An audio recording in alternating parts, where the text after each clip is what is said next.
السلام عليكم، ازيكم اخواتي في الله؟ يا رب تكونوا بخير وبصحة وسلامة وسعادة ان شاء الله. النهاردة هنعمل مع بعض وصفتين اجمل من بعض، والاتنين بطريقة ان شاء الله اقتصادية وسهلة جدا، واهم حاجة الطعم هيكون مميز جدا جدا. هنعمل ان شاء الله النهاردة شوربة العدس بالدهن بتاع اللحمة، طعمه تحفة وبصراحة طعمه عالمي. ان شاء الله هتجربوه مش هتسيبوه تاني ابدا، لازم هتعملوه مرة واتنين وعشرة. وهنعمل ان شاء الله صينية بطاطس بهريسة الشطة وبالثوم، حاجة كده عالمية. يلا نسمي الله ونصلي على سيدنا محمد ونبدأ مع بعض. عندي هنا بقى حلة على النار، انا مسخناها كويس جدا وبنزل عليها بالدهن بتاعي. الدهن دي طبعا ما انت عايزة الكمية براحتك، انا حاطة حوالي 30 جرام مقطعة قطع صغيرة، ومعلقة سمنة عليها، اي نوع سمنة عندك عادي. انا حاطة سمنة بلدي على سمنة جنة، انا خلطة الاتنين سوا من ساعة ما غليت بصراحة، وانا بقيت اخلطهم على بعض. وبنزل بالخضار بتاعي كده على السمنه بتاعتي وعلى الدهنه، وبشوحهم تشويحتين كده، وبعد كده بنزل بالعدس بتاعي، وبعد كده بنزل عليهم بمكعب مرق الدجاج ديت بقى بتطعم لي الشوربه خالص.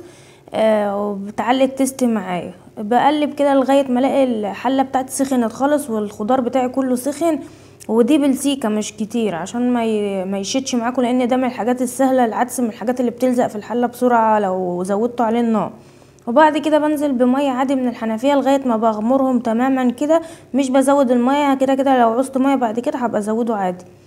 بعد ما بيغلي كده على نار عاليه بغطي بقى عليه واوطي خالص، بس بسيب الغطا موارب شويه عشان خاطر تحسبا لا يفور معايا او كده، لان ده من الحاجات السهله اللي بتفور يعني على البوتاجاز بسرعه، لان الخضار اللي فيه بيعمل رغاوي كده تلاقوه فار مره واحده بس. وبسيبه على الرخامه لغايه ما بيهدى خالص تماما من الحراره. وانا كده كده اصلا ما بشيلوش يعني مستوي قوي، ما بحبوش مستوي مهري. الخضار لازم يكون الخضار باين فيه كده زي ما حضراتكم شايفين، عشان تديكم تست اعلى. ما يبقاش الخضار يعني الخضار طول ما هو يعني مصحصح كده تحسوه، وانا مش عارفه اقولها ازاي، بس هو تحسوه كده بيدي طعم احلى من وهو مهري خالص في الاكل بس بقى. وبعد ما بيهدى خالص من الحراره يعني يا دوب بيبقى يعني بيطلع بخار بسيط، ببدا احطه في الخلاط وبضربه، وببدا ان انا اصفيه كده زي ما حضراتكم شايفين. انا بحب اصفيه بصراحه، في ناس ما بتحبش، بس عادي ممكن لو عندكم هاند بلندر هتعملوه عادي وهو سخن. اما لو في الخلاط ما تحطوش سخن، لان ممكن يفرقع لا قدر الله في وش حد، لان الدرق بتاع الخلاط بلاستيك عندي ما يستحملش حراره. هنا عندي بقى سمنة على النار، معلقة كده، ببدأ ان انا انزل فيها يعني كوباية الا ربع شعرية او نص كوباية مليانة. وببدأ ان انا اقلبها كده، بخلي ايدي فيها عشان يبقى لونها موحد. طبعا الشعرية لازم تكون لونها واحد عشان ما تبقاش باينة خالص في العدس بتاعكم ان هو لونها محروق. وكده كده انا مبحبش ازود على الشعرية كتير عشان ما تديش طعم محروق في الاكل، بيبقى طعمه مش حلو.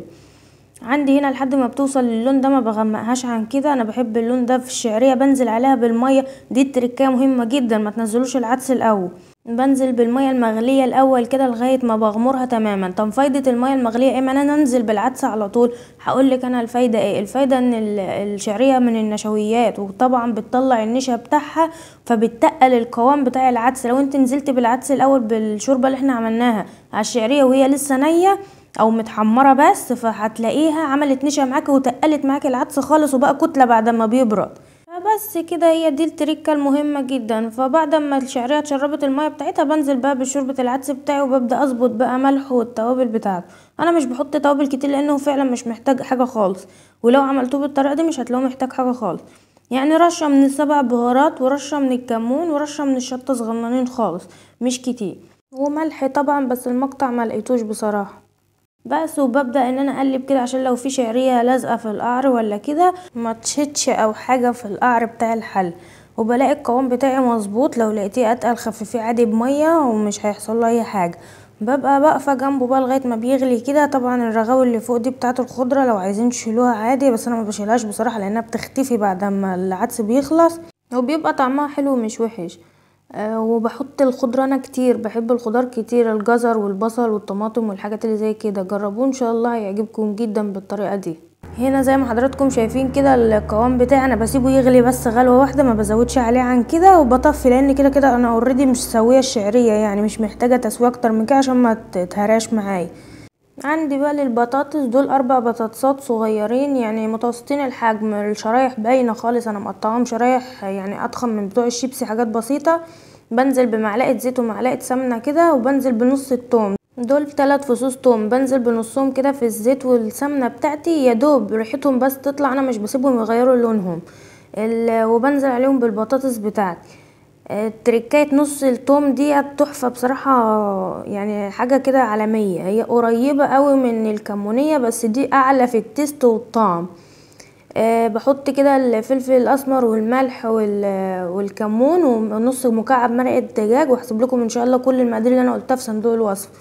وهنزل ببقيه التوم يكون فريش كده ما تعرضش للسمن. الخطوه ديت بصراحه بتدي للبطاطس دي طعم وهمي، واحلى من التحمير، واحلى من الحاجات اللي احنا بنعملها في نفسنا دي، بصراحه ديت اطعم واحلى وانضف. هنا طبعا عشان اضمن انها تستوي كويس جدا، عندي ربع كوبايه من الميه صغيرين مش باينه خالص في الطاسه اهي، وبغطي عليها وبوطي خالص زي كانك بتسوي رز لغايه ما البطاطس بتاعتي تستوي. هنا انا ما بحطش هريسه الشطه الاول، يعني عشان ما يتغيرش طعمها. هريسه الشطه لما بتتحط في اول التسويه مع الميه بتغير طعمها، انا بحط الهريسه دي اخر حاجه خالص، لان فيها ليمون وفيها خل وفيها كده، وهنزل لكم برضو فيديو ليها ان شاء الله بعد الفيديو ده. هريسه الشطه انا عملتها ازاي. بستخدمها في حاجات كتير جدا، ما بستغناش عنها بصراحه. وبصراحه في البطاطس وفي الحاجات اللي زي كده والمخللات والكلام ده بتدي طعم غير طبيعي. هنا البطاطس استوت زي ما انتم شايفين كده، يعني انا خلاص بحط هريسه الشطه بشيلها من على النار، بقلبها تقلبتين كده، مش بس يعني ما بقلبهاش كتير بالمعلقه، ممكن اقلبها بالطاسه زي ما شفتوني كده عشان ما تتهراش معايا. وبتبقى بألف هنا وشفا يا رب على اللي هيجربها. بصراحة احلى من وانضف من التحمير، واقتصادية جدا، وما فيهاش زيت كتير، ولا هي معلقة ومعلقة وخلصنا على كده، وبقى عندنا احلى اكلة بصراحة. وطعمها يعني بجد وهمي، يعني احنا بناكلها بالمعلقة من حلاوتها فبجد جربوها مش هتندموا. وهنا عندي شوربة العدس، شايفين القوام، هو ده القوام المثالي للعدس عموما، عايزينه اخف عايزينه اتقل براحتكم انتوا اللي بتتحكموا في المية. والشعرية باينة فيه خالص انها مش مهرية ولا اي حاجة، اهم حاجة بس تركاية المية المغلية دي، وان شاء الله هتظبط معاكم من اول مرة. اتمنى تجربوه بنفس الطريقة، هيعجبكم جدا بامر الله. دمتم في حفظ الرحمن، مع الف سلامة.